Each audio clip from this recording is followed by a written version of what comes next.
Roman, ty si nás zase stratil. Zase nevieš, kde sme. Vieš, kde sme? Ja neviem, kde sme. Zase si nás stratil, to bolo tá zátačka tu. Tuto. Tu si mal odbočiť, ale išiel si doľava. Ale tu sme mali pri Liptovskom Mikuláši odbočiť doprava, išiel doľava a teraz sme niekde, ja ani neviem, kde sme, ja ani neviem, koho sa mám spýtať, kde sme, pretože proste si prvo hlavy a nedáš na mňa. Teraz sme sa stratili kvôli tebe.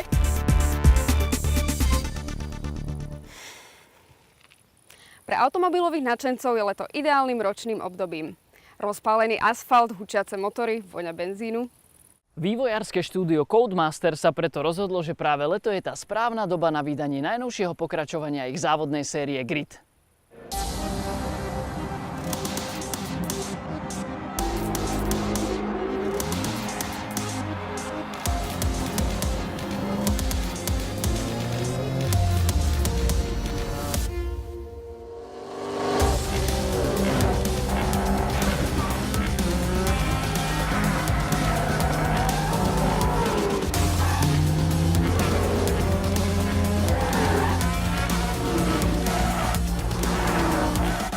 Grid Autosport je priamym nasledovníkom titulov Grid a Grid 2. Nejde o dokonalú superrealistickú simuláciu automobilových pretekov. Napriek tomu sa hre darí zachovať pocit zo šoférovania ozajstného pretekárskeho auta.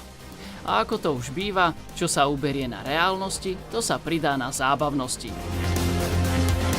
Takže namiesto zdĺhavej prípravy na preteky v podobe nastavovania podvozku, prevodovky a ostatných technických detailov sa ide priamo na vec.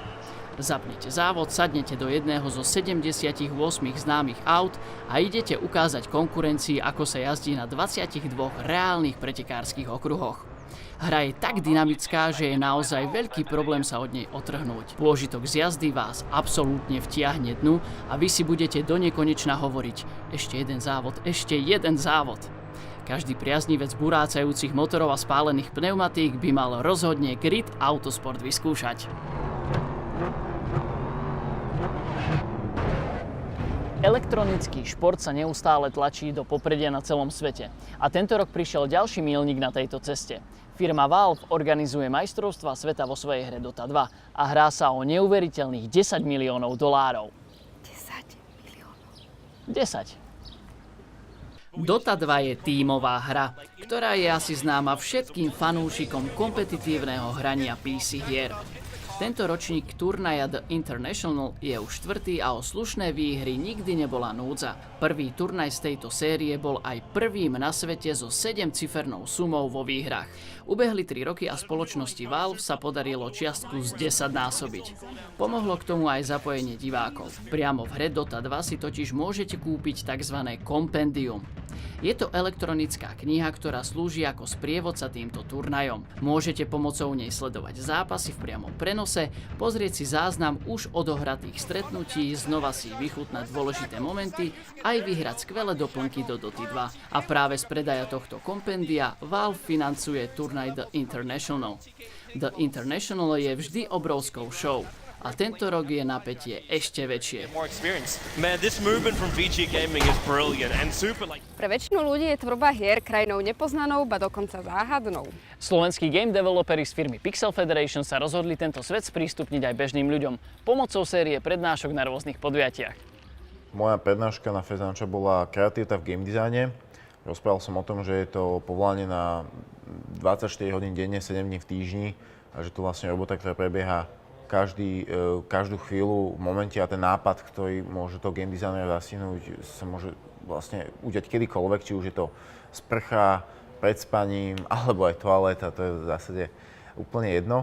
No a tým, že je to aj povolanie, ktoré je veľmi exotické na pomery Slovenska, alebo dajme tomu Československa, sme celého nášho regiónu, je to stále robota, ktorú si ľudia nedokážeme predstaviť, čo ponúka, tak pomocou príkladu známych herných titulov, ktoré všetci poznajú, ako je napríklad šach, som sa snažil publiku objasniť, že aké vôbec kreatívne možnosti game design ponúka.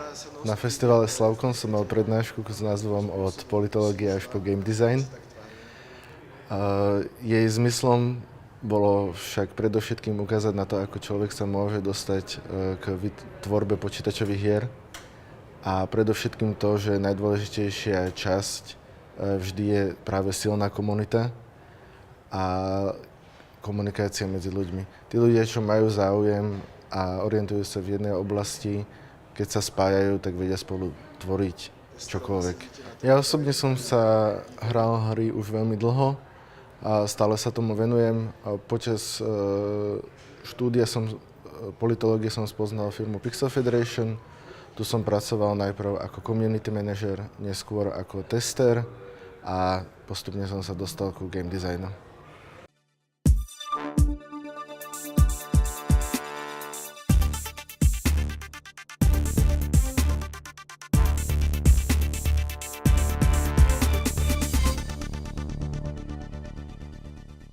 V čase pokročilých 3D technológií výrobcovia hier dbajú viac na kvalitu grafiky než na samotnú zábavnosť. Našťastie tu máme niekoľko titulov, ktoré nám pripomínajú, že hra by mala byť hlavne Hra.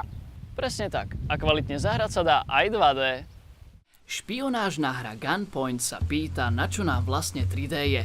A pri jej hraní nám veľa odpovedí na túto otázku nenapadá. Gunpoint poskytuje akciu, napätie, potrebu plánovania aj presnej exekúcie.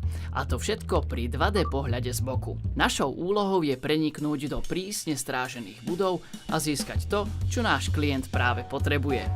Život nájomného špióna nie je ľahký, ale rozhodne je vzrušujúci. Okrem klasickej pištole máme k dispozícii rôzne pomôcky na vyradenie bezpečnostných systémov alebo odlákanie stráží.